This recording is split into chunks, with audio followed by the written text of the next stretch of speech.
हम लोग पढ़ रहे थे प्रिज्म में प्रकाश का अपवर्तन, है ना। तो चलिए देखिए,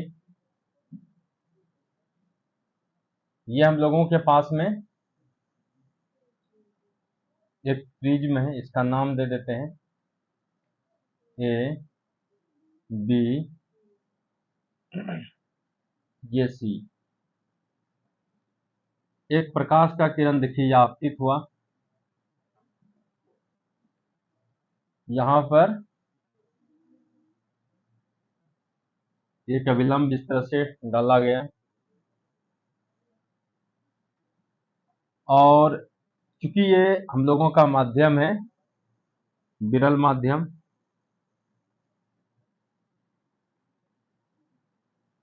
और ये कांच है, कांच है तो ये कैसा माध्यम है,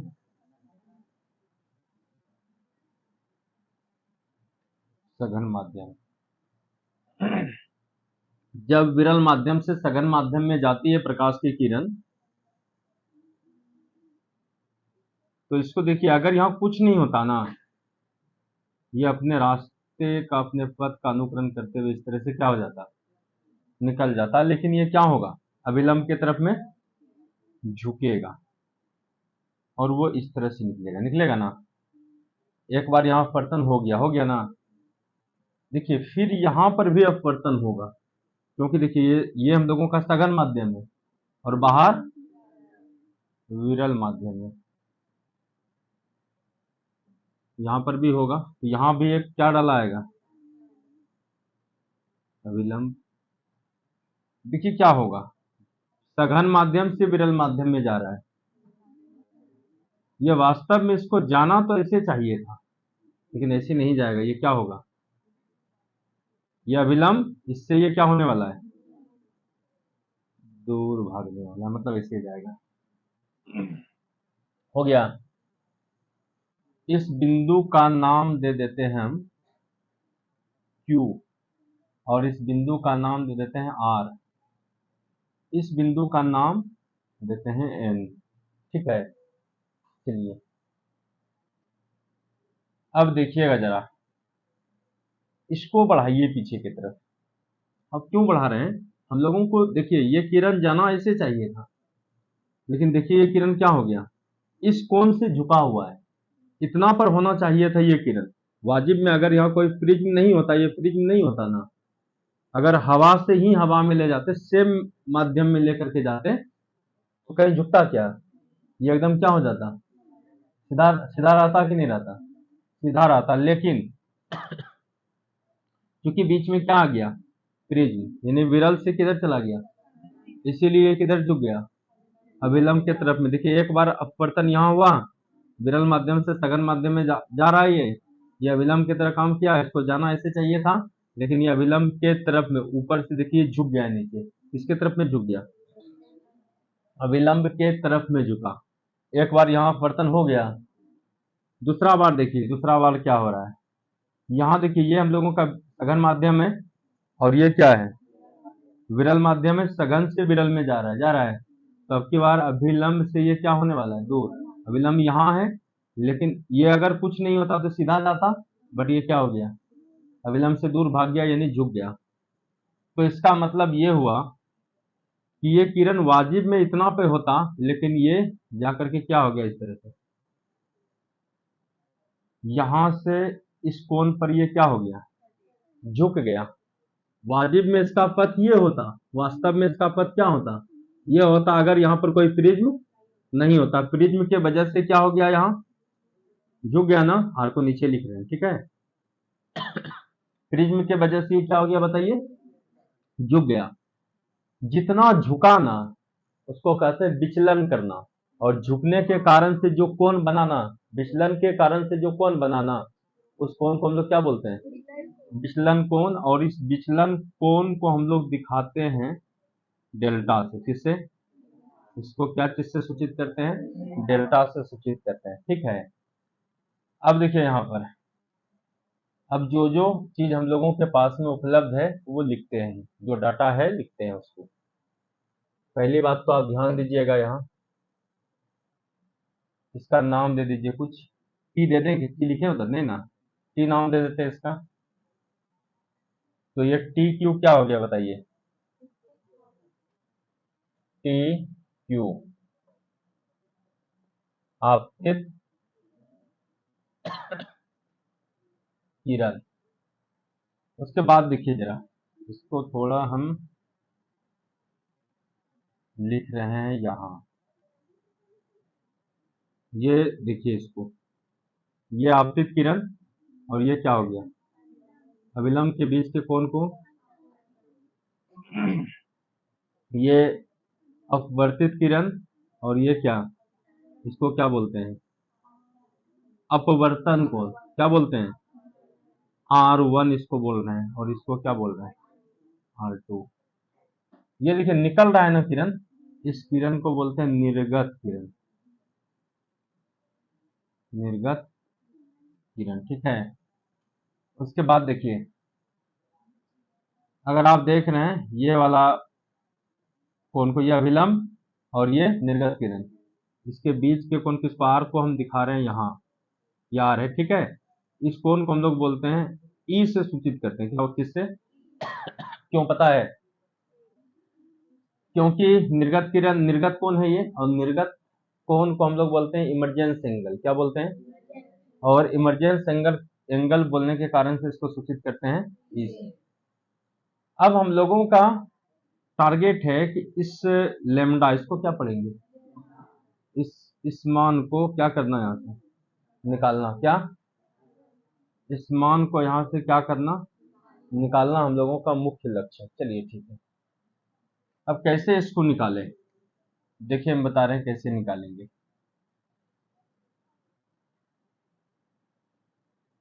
ऐसे हम लोग निकाल तो कहीं से भी सकते हैं,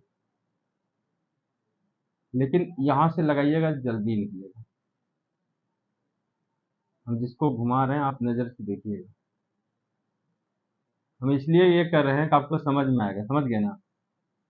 देखिए ये नजर आ रहा है, ये हम जानबूझ करके आपको दिखाने के लिए ही किए थे, और कोई बात नहीं। ये वाला देखिए, ठीक है, ये आ रहा है नजर, क्या है देखिए, तो चतुर्भुज है ना, इसका नाम भी कुछ दे देते हैं ओ। चलिए देखिए, तो चतुर्भुज ए क्यू एन, इसका नाम क्या दिए थे, आर, आर अच्छा से लिखिए। अच्छा ठीक है, पहले ये लिख लेते हैं। तो यहाँ ये देखिए, इसको हम लोग क्या बोलने वाले हैं, इस कोण का नाम क्या हो जाएगा बताओ, इस कोण का नाम, इसको एक्स बोल देते हैं, एक्स क्यू टी, कोण एक्स क्यू टी बराबर आई, आपतन कोण, और इसको सूचित किस चीज से करते हैं, आई से, ठीक है। उसके बाद देखिए, इस किरण को क्या बोलने वाले हम लोग, क्यू आर,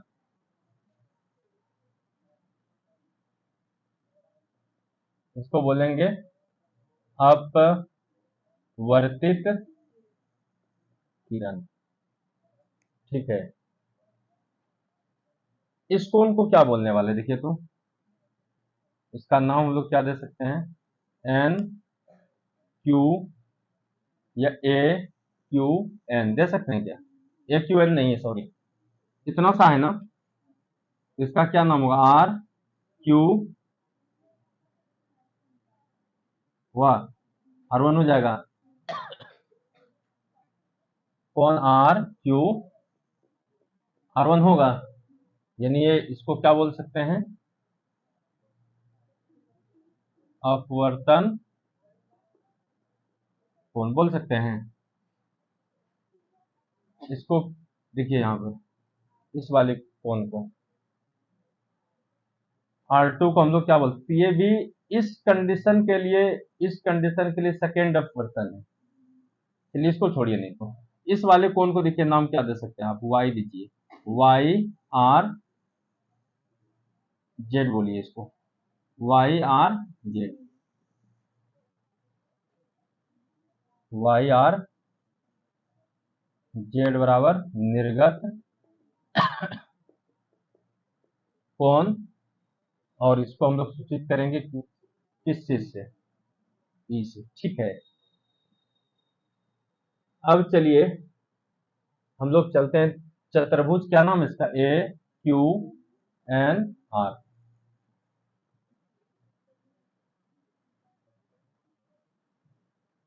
चतुर्भुज ए क्यू एन आर में क्या नाम होगा इसका, बताना जरा हमको।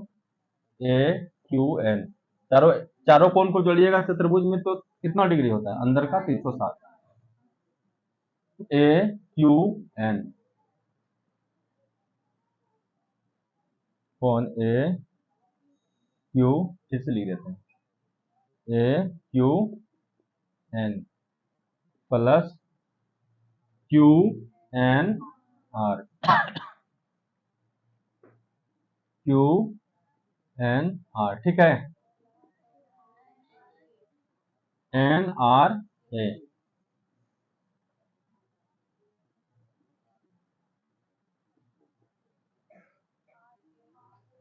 आर ए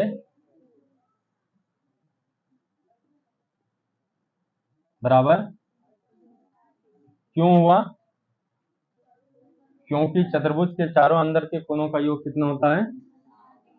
चलिए अब जरा ध्यान से देखिए इस पूरा एंगल को, ये कितना डिग्री है, 90 डिग्री है। उसका नाम खोजिए क्या, ए क्यू एन, इसके बदले में कितना लिखेंगे, एन क्यू एन आर, कहाँ है, क्यू एन आर, ये वाला है ना, इसको लिख लेते हैं क्यू एन आर। उसके बाद फिर से देखिए ये कौन सा एंगल है, एन आर ए, एन आर ए, ये कितना डिग्री फिर हो गया, 90 डिग्री। ये कितना, आर ए बराबर कितना डिग्री, देखिए आ गया 90, और 90 कितना, 180 डिग्री। इसको क्या बोलेंगे, क्यू एन आर हो गया, और ये कितना बच गया, आर ए क्यू बराबर कितना,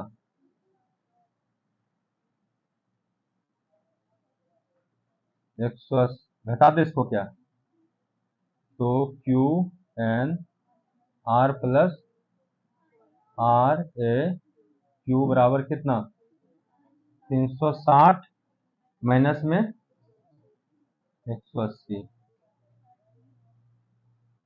Q N R plus R A कितना हो गया, 180, 180 डिग्री हो गया।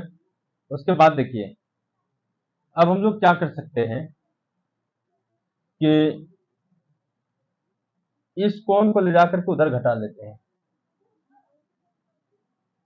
इसीलिए कोण आर ए क्यू बराबर 180 degree minus Q N R हो गया। इसको समीकरण फर्स्ट बोलिए, उतारिए।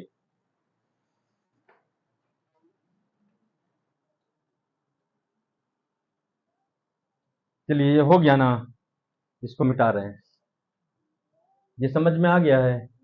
कुछ नहीं किए, एक क्या ले लिए हम लोग, चतुर्भुज, क्या नाम है चतुर्भुज का, ए Q R, sorry A Q N are, ये वाला चतुर्भुज ले लिए, और ये कौन, ये कौन, ये कौन, और ये कौन को क्या कर दिए, जोड़ दिए, कितना डिग्री हो गया।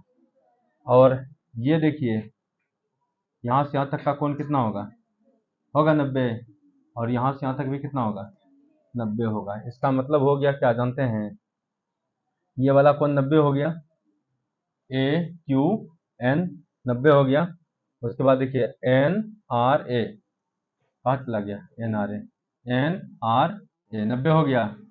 दोनों को जोड़ करके क्या कर दिए, घटा दिए। आर ए क्यू का मान बचा लिए, बाद बाकी को उधर भेज दिए। इसको हम लोग क्या मान लिए, समीकरण फर्स्ट। इसको मिटाएं, ये आपके पास ये लिखा हुआ ऑलरेडी, मिटा रहे हैं।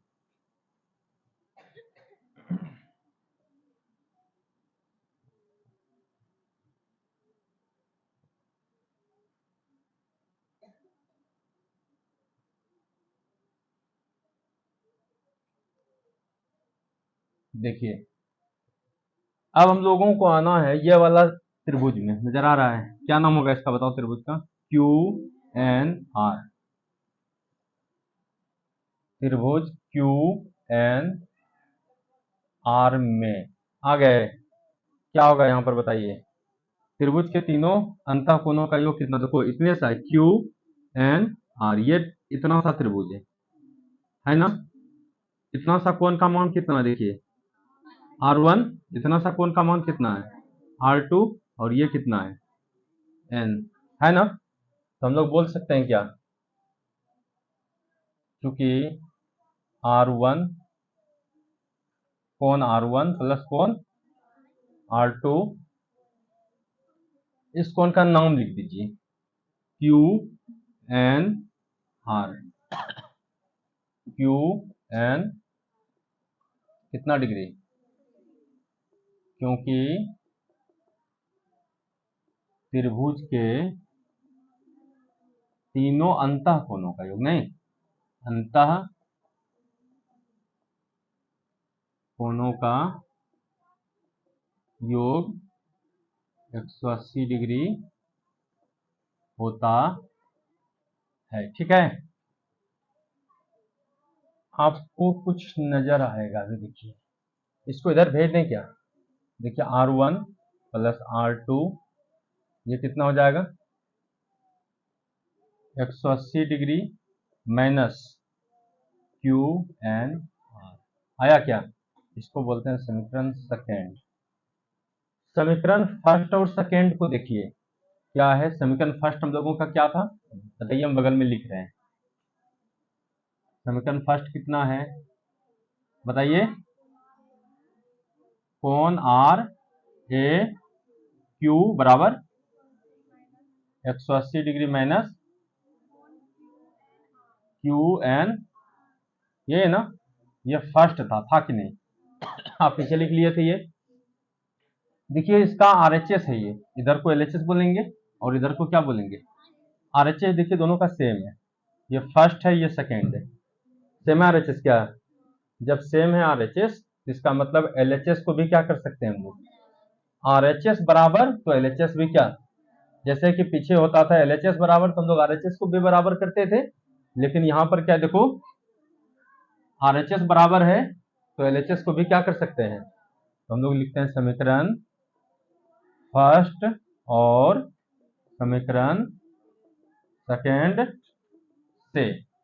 तो हम लोग क्या बोल सकते हैं, देखिए यहां पर फर्स्ट ये है ना आर ए क्यू बराबर में R1 प्लस, हो जाएगा कि नहीं दिक्कत है, चलिए ठीक है, ये हम लोग एक रिजल्ट ला करके रखें, इसको रहने दीजिएगा। अब हम लोग कहां आ जाते हैं, अब हम लोग कहां आ जाते हैं पता है, अब देखिए हम लोग कहां आ रहे हैं, ये वाला एक ट्रायंगल नजर आ रहा है क्या, ये ऐसे ऐसे ऐसे, इसका नाम क्या है बता दो, क्यू, उसके बाद आर, इसका नाम आर था ना आर, उसके बाद में ये ट्रायंगल क्यू आर ओ में। अच्छा ठीक है, इसमें एक चीज हम लोग समझते हैं, ये पूरा कोण कितना है बताइए, आई है ना, तो ये भी कितना होगा, क्यों सर, क्योंकि आपको पता है ये दोनों कोण क्या होता है, अगर ये थीटा होगा तो ये भी क्या हो जाएगा, क्यों, तो ये शीर्षाभिमुख कोण के नियम से होता है ना, कौन से नियम से होता है, इसका मतलब ये कोण और ये कोण क्या होगा, इसका मतलब ये पूरा कोण कितना है, इतना सा कितना होगा, पूरा आई है और इतना सा आर है, तो ये क्या हो जाएगा आई माइनस, कोण आई माइनस कोण होगा, और ये पूरा ई है ना, इतना सा कितना होगा, ई माइनस, अच्छा R1 इसका नाम होगा, इधर R1 इधर क्या हो जाएगा ई माइनस कितना हो गया R2, ये इतना कितना लिख दिया हम R2, ये निकल गया इतना सा। अब देखिए ये वाला जो कोण आपको नजर आ रहा है, क्या ये त्रिभुज का बाहरी कोण है, इस त्रिभुज का देखिए तो बाहरी कोण है। आपको पता होगा कि कोई एक ट्रायंगल हो इस तरह से, और ये बाहरी कोण हो इधर ऐसे बढ़ा हुआ है ना, इस तरह से बाहरी कोण हो, ये कोण जो होगा इन दोनों कोण के योग के, इसका जो भी मान लेते हैं कि इसका मान x है, इसका मान y है, और ये अगर हम लोग z ले रहे हैं तो z बराबर जो होगा ना x प्लस क्या हो जाएगा, होगा कि नहीं होगा। चलिए ठीक है, तो इसका मतलब यहां पर भी देखिए डेल्टा है ना, इस डेल्टा को हम लिखते हैं, लिख लिए, इसका मान कितने के बराबर हो जाएगा, कोण आई माइनस R1 हो जाएगा, उसके बाद प्लस हो जाएगा क्या E माइनस R2 होगा, हाँ E माइनस क्या हो जाएगा R2, ठीक है, ठीक है अभी सही है। अब इसको अगर आप थोड़ा और आगे लेकर के चलिए तो देखिए अब क्या हो जाएगा, यहाँ कोण आई माइनस R2 किधर लिख रहे हैं, देखिए R1 माइनस क्या है, ये इन दोनों को एक साथ हम कर ले रहे हैं, इन दोनों को आई और ई को कर लें, इधर करिएगा, देखिए ये प्लस में है और ये भी क्या है, हो गया क्या ई हो गया, उसके बाद देखिए ये दोनों माइनस में है ना, माइनस में, तो माइनस में है तो इसको माइनस में लिखता है R1 और माइनस में लिखते हैं R2, इसी को ठीक करके लिख रहे हैं, देखिए आई को आई लिखिए, ई को ई लिखिए, इससे माइनस कॉमन कर रहे हैं तो माइनस कॉमन करिएगा, देखिए ये प्लस हो जाएगा R1, ये भी क्या हो जाएगा प्लस हो जाएगा, क्या होगा, दिक्कत है। अब एक चीज आप देखिए जरा, ये हम लोगों के पास में है ना, इसको अगर हम लोग नाम दे दें समीकरण 3, समझ गए, देखिए इसको नाम क्या दे दिए, आपको यहाँ पर कुछ नजर आ रहा है क्या, R1 plus R2, R1 plus R2 को क्या लिख सकते हैं, इसको नाम देते हैं समीकरण 4, हम इधर लिख रहे हैं समीकरण 4 और समीकरण 3 और समीकरण 4 से। अब समीकरण 3 और समीकरण 4 से, तो देखिए यहां पर ये सेम है क्या, ये दोनों सेम है क्या, इसका मतलब इसके बदले में कितना लिख सकते हैं, इसीलिए यहां पर क्या आ जाएगा बताइए जरा, ये तो रहेगा, क्या लिखा जाएगा कोण आई और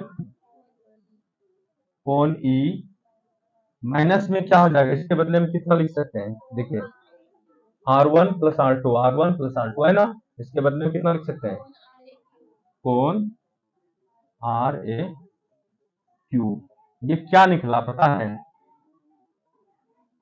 ये क्या है विचलन कोण, क्या है विचलन। अब एक चीज आपको पता चल गया कि विचलन कोण निकालने के लिए हम लोग क्या करेंगे, आप आपतन कोण और निर्गत कोण को जोड़ेंगे, देखिए आपतन कोण और निर्गत कोण को क्या किए हुए हैं, और कौन सा कोण को घटा लेने वाले हैं, कहां चला गया RAQ, देखिए खोजिए कहां है RAQ, इस वाले कोण को घटा लीजिएगा क्या निकल जाएगा विचलन कोण, समझ गए, तो ये हो गया हम लोगों का विचलन कोण 2, लिखिए